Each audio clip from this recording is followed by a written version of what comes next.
Peace. So I want to talk about suicide. Specifically suicide happening in our community, with our children, with us specifically. Now, I'm an older individual, and when I was growing up, that wasn't something that was common in our community. Suicide wasn't common. Pill popping wasn't common in our community at that particular time.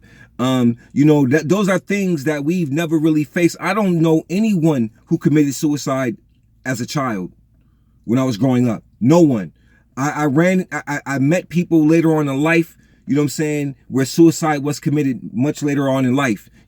As I got older, I ran and started witnessing these particular types of things. What happens is that today it's becoming very normal. It is the means to deal with a situation or an issue. It seems to be easy, and you can just check out with no problem and be gone. But I know it's much more deeper than that.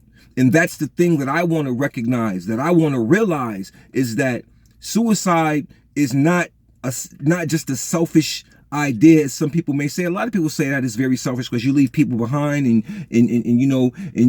you're bringing harm to your family emotionally and mentally. You're hurting others when you take yourself out of the picture.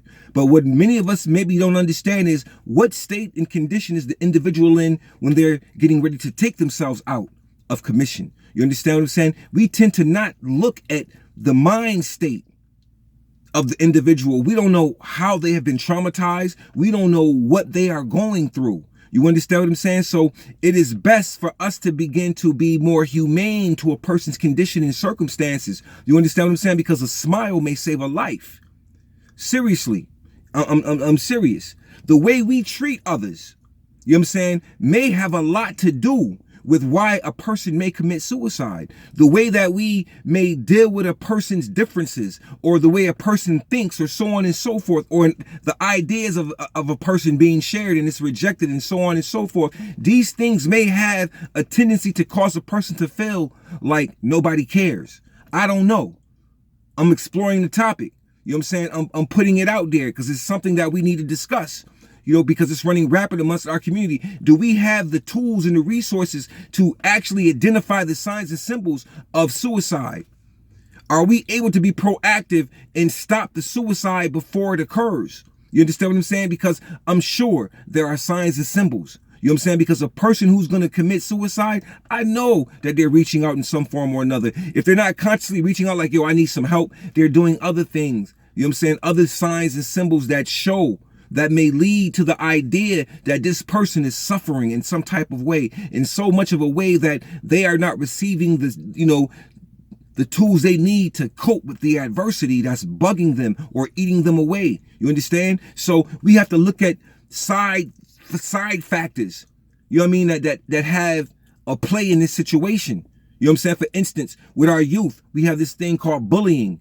I'm always talking about bullying. Bullying can cause, and it has caused, suicide for some youngsters. Excuse my language. For some youngsters, it's caused suicide. There's numbers of suicides within the last 2 or 3 years due specifically to bullying and cyberbullying. You understand what I mean? And the persons who are cyberbullying, they seem to never get any type of charges put on them, even though they are the influence behind this person committing suicide. See, there needs to be some type of law created about bullying, about the attack. You got hate crimes. A person call you faggot or whatever, it's a hate crime. Somebody call you nigger, it should be a hate crime. Somebody attacking someone over the cyberspace, bullying them, and you got a timeline of information where this person is being bullied specifically. That person needs to have a charge put on them, or those persons need to have some form of charge put on them, some type of felony, because it's that behavior that causes these types of things. When you have a child that is terrified to go back into a school system, or go back to a school that quote unquote is bully free, a bully free zone, and being bullied not only by students but by teachers because of a cultural paradigm. You understand what I mean? These are things that we have to look at. Whenever your child is telling you stuff, you have to begin to pay attention to what they're saying. This is where we fall short, people. We don't listen to what our children are telling us. We don't ask them and sit down with them and say, yo, how was your day today? What happened in school?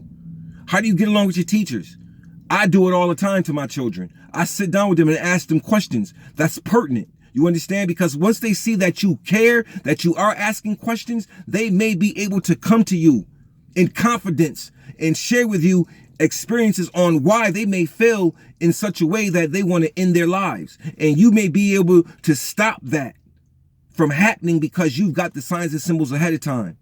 We watch social media play a part in this. We watch brothers die on social media, get murdered on social media. This social media thing is actually, you know what I'm saying, a bad situation. I've talked about technology, its good sides and its ups and its downs. As we know, there's some good to it, but there's a lot of bad to it in the way that it's being utilized. Anytime you're watching deaths being streamed over live social sites, something is wrong with that. You see what I mean? We just witnessed, if I'm not mistaken, there were children, a young brother and a young sister who committed suicide on Facebook. You understand what I'm saying? To me, that's crazy. And people watched it and didn't lift a hand or lift a good word, you know, to say anything to maybe deter these children from committing suicide. And why would they have to use a social site to show everyone that they're committing suicide? Is attention, were they, you know, what were they seeking? And why do we continue to allow ourselves to use these sites in this manner to send and promote wicked things? Because when you see a wicked thing, it becomes a part of you. You understand what I mean? When you witness it with your eyes, it becomes a part of your psyche. Now it's in you, it's implanted. And that's another thing. We have to stop sending images and certain types of information and certain types of things across these social sites, man, because there are children who are on these social sites. There are youngsters who are on these social sites. You understand what I mean? And there are youngsters who use them. So there's a lot of problems. You got predators on the social sites. You got bullies on the social sites. But the fact of the matter is suicide is an issue that we must begin to deal with and really deeply examine, because it is affecting our community and it is being utilized as a method, you know, an answer. The answer, it's being used as a solution, and it's not a solution.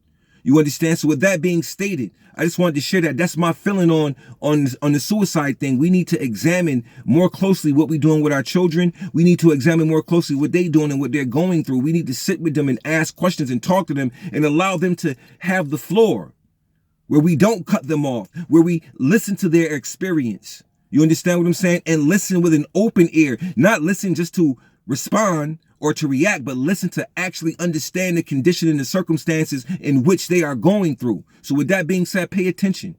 Peace.